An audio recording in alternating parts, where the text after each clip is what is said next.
Welcome to the New School of Marketing podcast, the place for smart, simple strategies that will amplify your business results.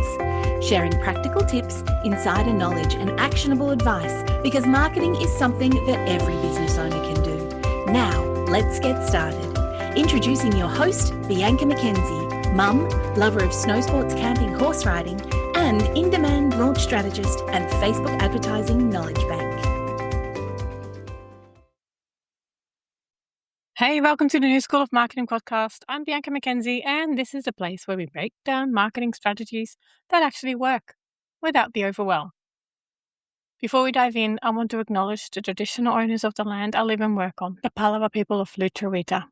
I pay my respects to elders past and present, and I acknowledge the deep connection they have to this land, culture, and community. Let's dive in and make marketing work for you. If you've never sat down and deliberately mapped out the journey that your customers take from the very first moment that they discover you to the point where they're telling everyone, they know about you, then this episode is going to be one of the most valuable things you do for your business this year. And if you're already in business, I want to acknowledge something up front. This process is both exciting and a little confronting. Because when you actually trace the journey that your customers are taking right now, you'll find gaps. Moments where people are falling through the cracks, steps that don't exist but should, touch points that are confusing or missing entirely, and that's okay. That's okay.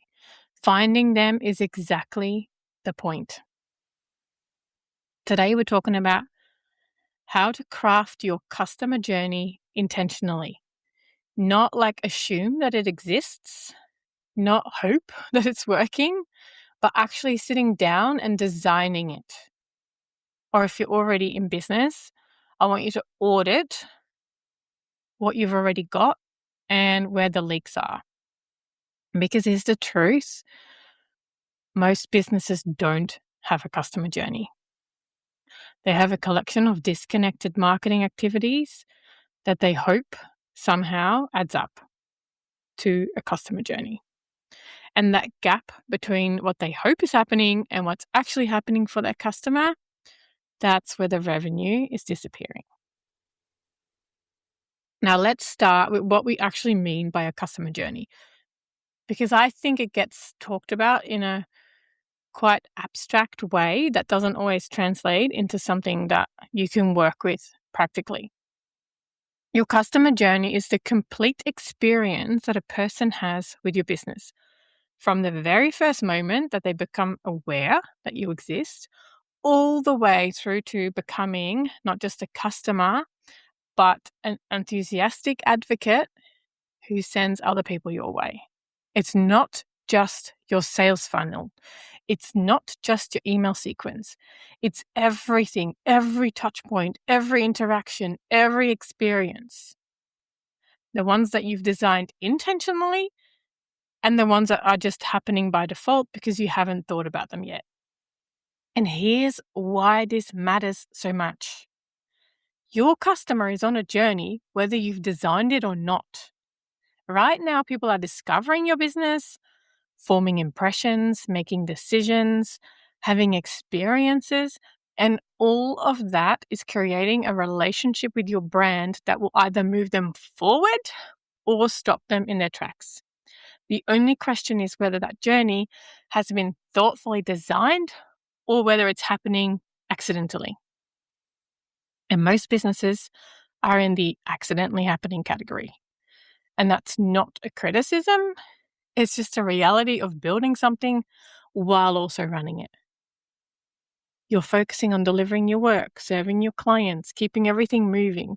So stepping back to look at the whole journey from the outside, it's something that rarely happens naturally. But when you do it, it changes everything. Before we get into the audit process, let me walk you through the stages of a complete customer journey, because I want you to have a clear map in your head before we start looking at your own business. So stage 1 is awareness. This is the moment when someone first becomes aware that you exist. They see your posts, maybe they hear your podcast, get referred by a friend, find you through a Google search, or, stumble across your content somewhere online. They don't know much about you yet. They might not even register consciously that they've just discovered a business. They're just aware. And the question at this stage is, how are people finding you? And is it happening consistently and intentionally, or is it happening only by chance? The second stage is interest. Something about you catches their attention enough that they want to know more. Maybe they follow you on social media. Maybe they read a few blog posts. Maybe they listen to a couple of podcast episodes. They're not buying yet. They're evaluating. They're deciding whether you're actually worth their continued attention. So the question here is, when someone finds you, is there enough to keep them there? Is it obvious what you do, who you help, and why they should care? Then the next stage is consideration. This is where they're genuinely thinking about whether what you offer might be right for them. They're reading your sales page, they're looking at your testimonials, maybe downloading your lead magnet. They're basically in research mode, comparing options, weighing up, whether the investment is worth it. And the question at this stage is, are you giving them what they need to make a confident decision? Are you addressing their concerns? Are you demonstrating the value and the transformation that they can expect? And then stage 4 is conversion. This is where they say yes. They buy the course, they join the membership, they book the service. This is the moment that most businesses focus all their energy on, and then they immediately move on from it. Conversion is not the finish line. It's the beginning of the most important part of your journey. So the question here is, how smooth and confident feeling is the purchase process? And what happens immediately after they buy? And then stage 5 is experience. And this is everything that happens once they are a customer. The onboarding, the delivery, the support, the community, the results they get. This is the stage that determines whether they stay, whether they buy again, and whether they tell other people. We talked a lot about this in last week's episode. It was all about customer service as a marketing tool. So go back to that episode if you haven't tuned into that yet. The question here is, what is the actual experience of being your customer? And is it designed to create loyalty and results? And then stage 6 is loyalty and advocacy. And this is the stage most businesses never deliberately designed for. And it's the most powerful one. It's where a customer becomes a fan, where they buy everything you release, like refer everyone they know. They voluntarily talk about your business in spaces that you don't even have access to. Advocacy doesn't happen automatically just because someone had a good experience. It happens when someone has an experience so good, so surprising, so aligned with who they are and what they needed that they can't help but share it.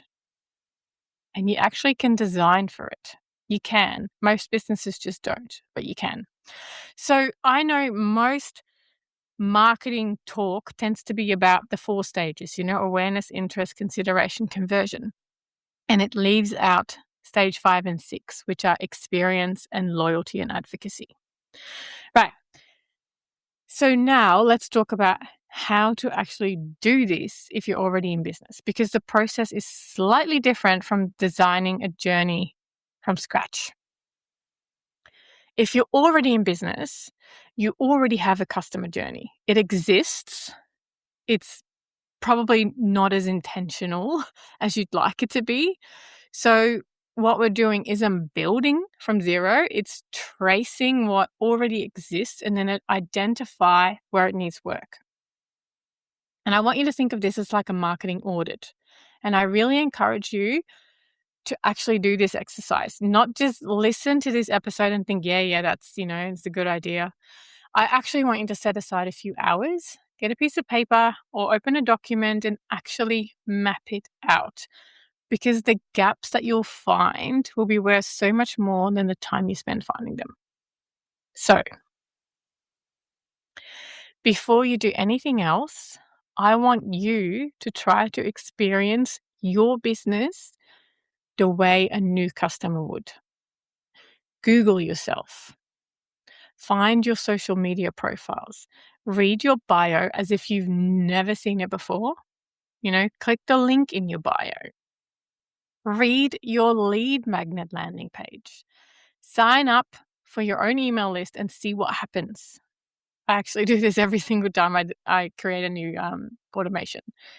And it sounds really simple, but it's remarkable how many business owners have never actually done this. Like, you're so close to your own business that you stop seeing your business the way a stranger does. But a stranger is your potential customer. And what they experience in those first few moments determines whether they stay or go. So go through it all. Is it actually working? Like, as in technical? Are all the steps actually working? Is it triggering? All those kind of things. But also read it as if you don't know your business. And as you walk through it, ask yourself honestly, is it clear?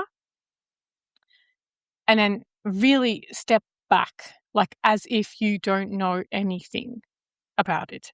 I'm actually loving this process at the moment because if you've listened back to, I don't know, a few episodes back, I shared that I started a job again. And I really love doing this because I am so new to the space. Like, I've never worked in a high school before.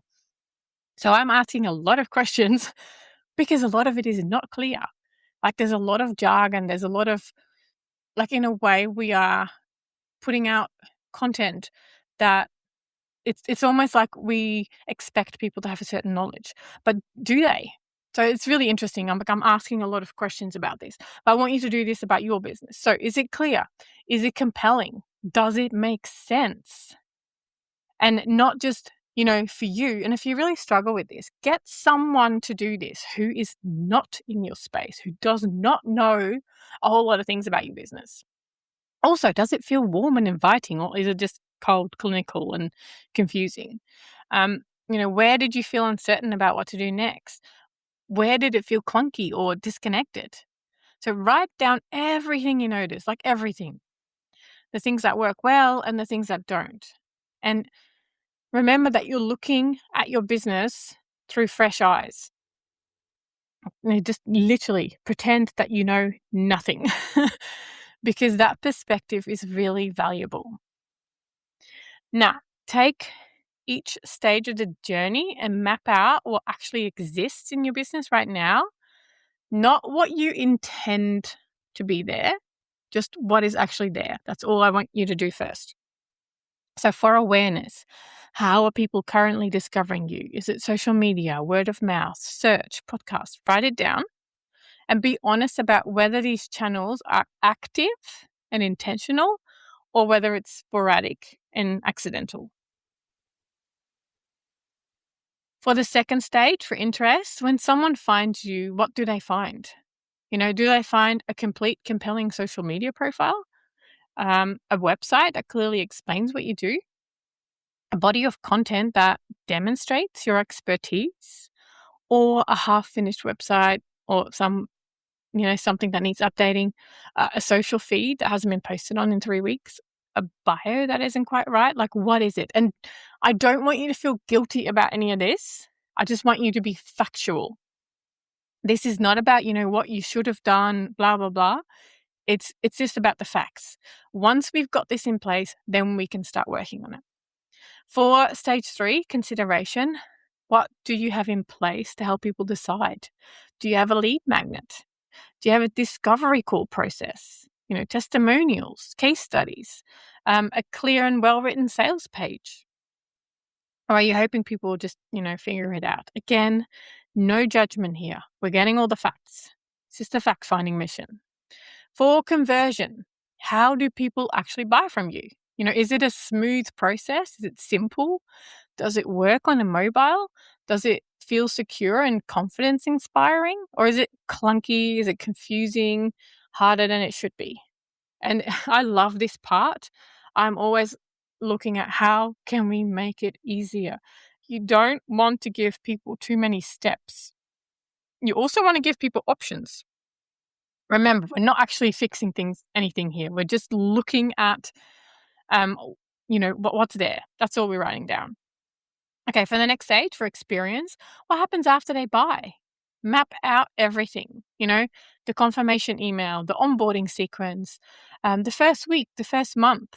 What does a customer experience when they actually purchase from you, and how intentional is any of it? And then for advocacy, and this is what a lot of people often don't have, so you might not actually have anything here, but for advocacy, what do you currently do to create advocates? Do you ask for testimonials? Do you have a referral process? Do you create moments that are worth sharing? Or does the journey just, end when the product is delivered? Again, don't want you to feel guilty. I just want you to write down the facts. I need you to identify the gaps. Once you've mapped out what exists, you're going to be able to start seeing the gaps. Places where the journey breaks down or just stops. Places where a customer would be left wondering what to do next. Places where the experience drops off or, becomes less intentional. Maybe your awareness part is strong, but your interest part is weak. People find you, but your profile or your website doesn't give them enough to stay. Maybe your consideration stage is missing entirely. There's no lead magnet, no nurture sequence, nothing to sort of warm people up to help them buy. Maybe your conversion is fine, but maybe your experience stage is almost non-existent. You sell well, but onboarding is an afterthought. Maybe your experience is great, but you've never once designed for advocacy. You deliver the results, but you don't ask for testimonials. You don't, create referral moments. You don't give people a way to share their experience with others. Every gap you find is a revenue leak. And plugging one gap can have more impact on your business than, any new marketing tactic could add. But again, I don't want you to feel guilty. Really, when we go into this process, you are stepping outside of your business. I love doing this for other businesses because I am not close to the business. I do not feel guilty about finding these gaps, but it can be hard to do this in your own business. Now, the next thing is prioritize what to fix. And here's the important thing. You don't fix everything at once. You look at your map and you find the stage that's most broken, the one where the most people are falling through, and you start there. And in my experience, the stages that are most commonly neglected, and in this order, are experience and advocacy, then consideration, and then interest. Most businesses put the most energy into awareness and conversion, and they let the rest happen by default.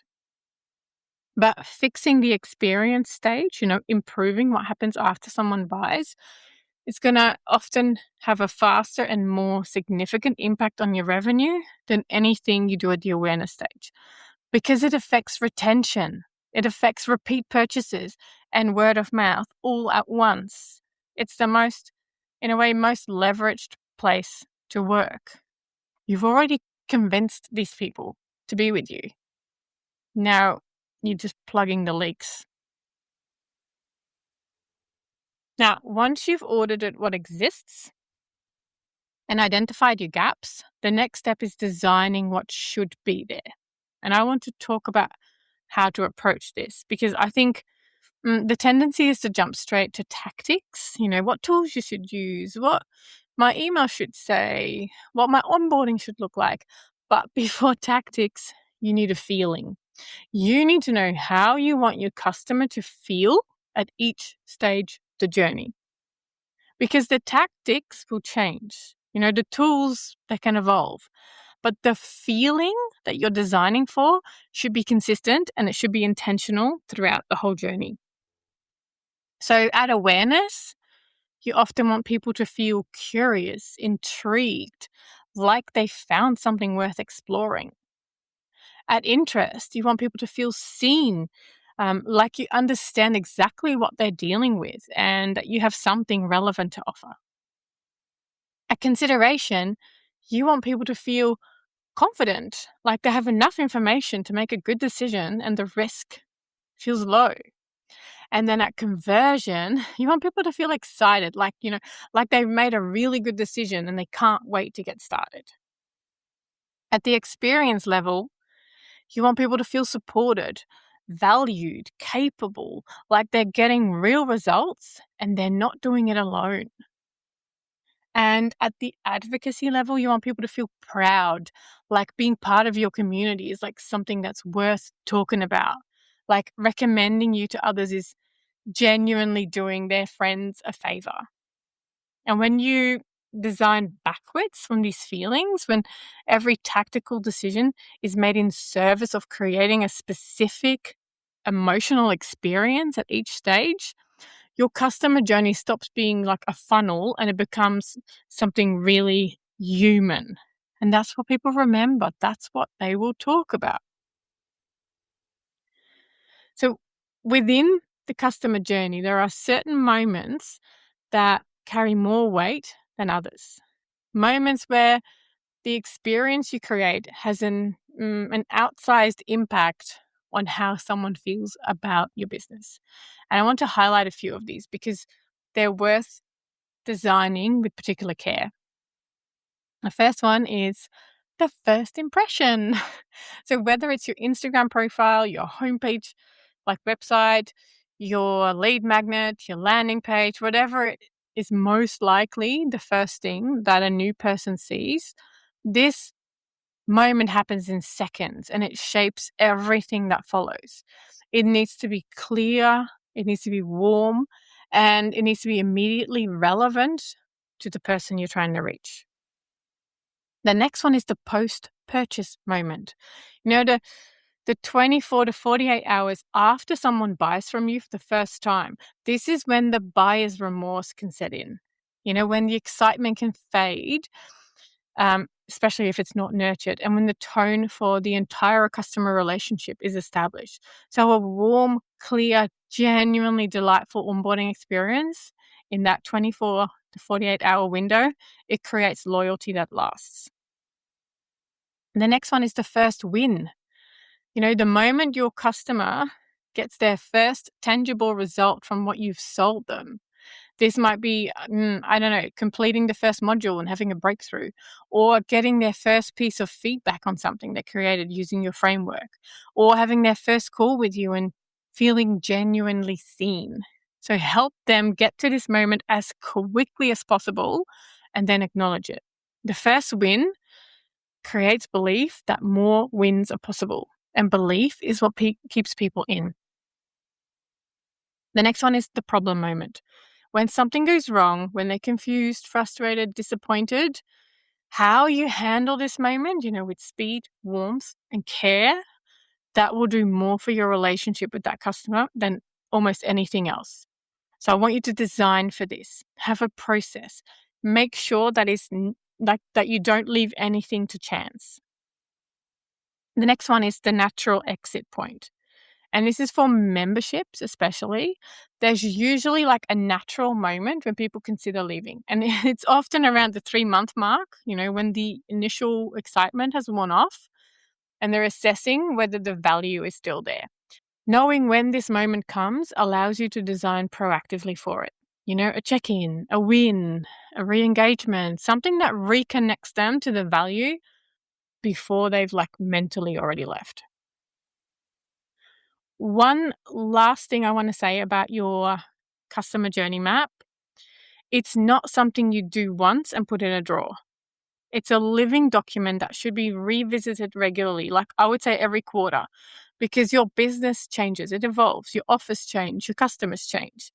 Every time you launch something new, add a stage to your journey map. Every time you get feedback, whether it's, a glowing testimonial or a cancellation, look at your map and ask where that feedback is pointing. Every time you notice a pattern in your business, why do people come to you? Why do they stay? Why do they leave? Update the map. Your customer journey map is one of the most valuable strategic documents in your business because it gives you a view of your business from the outside, from your customer's perspective, which is the only perspective that actually matters when it comes to marketing. So there you have it. How to craft your customer journey intentionally and how to audit what's already happening in your business so you can find the gaps and fix them. So I want you to do something this week. I always leave you with a task. I want you to walk your own customer journey. Google yourself. Find your own business the way a stranger would. Follow the path from discovery to purchase and see what you find. Take notes, be honest, and then identify the one stage that needs the most work and commit to improving it this month.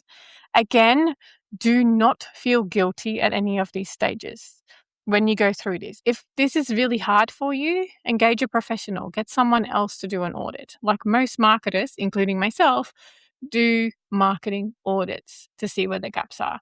And we don't feel guilty because it's not our business. So I want you to do it though, because you'll learn so much from it.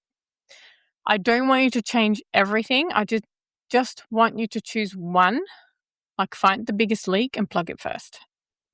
That's it. And if you'd like to do this with support, mapping your customer journey, identifying the gaps, building a marketing plan around fixing them, that's exactly the kind of work we do inside the Marketing Momentum membership. It's not just theory, it's practical, it's personalized, and it's done alongside a community of business owners doing the same work.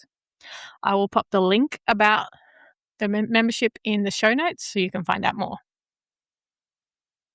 And that's it. Thank you so much for tuning into the New School of Marketing podcast. Now, remember, the most powerful thing you can do for your marketing, it's not finding more people. It's designing a better journey for the people that are already finding you. I'm Bianca McKenzie, and I'll catch you next week. Until then, keep making marketing work for you.